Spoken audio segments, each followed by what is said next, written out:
आंध्र प्रदेश के जिले गुंटूर के सीतानगर में रियासत के असल अपोजिशन वाईएसआर कांग्रेस के दफ्तर की जेर तामीर इमारत को अहदेदारों ने मुनहदम कर दिया। CRDA ने इस मुबैना गैर कानूनी तामीर पर वाईएसआर कांग्रेस को नोटिस जारी की है। हुकाम ने इन्हदाम का काम हफ्ते की सुबह शुरू किया। जगन हुकूमत ने आपाशी की अराजी पार्टी दफ्तर को अलर्ट की थी। हफ्ते की सुबह इस इमारत की इन्हदामी कार्रवाई शुरू की गई। महकमा आपाशी की 14 एकड़ अराजी पर कब्जा का इल्जाम है। अहदेदारों का कहना है कि वाईएस जगन मोहन रेड्डी ने इस अराजी पर कब्जा करते हुए 2 एकड़ पर पार्टी ऑफिस तामीर करने का फैसला किया था।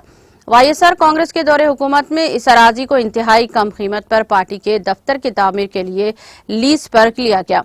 इस लीज को महकमा आपाशी की जानिब से इजाजत भी नहीं दी गई थी और तामीरी कामों की इजाजत भी नहीं ली गई, जिसकी वजह से इस गैर कानूनी तामीर को मुनहदम कर दिया गया। बताया गया है कि सिर्फ 2 घंटे में पार्टी दफ्तर को बुलडोजर से मुनहदम कर दिया गया। इस वाक़े पर रद्द-ए-अमल जाहिर करते हुए वाईएसआर CP लीडरों ने रियासत की हुक्मरान जमात तेलुगु देशम पर इंतकामी सियासत करने का इल्जाम आयद किया और कहा कि इस मसले को हाई कोर्ट से रुजू करने के बावजूद पार्टी दफ्तर को गैर कानूनी तौर पर मुनहदम किया जा रहा है।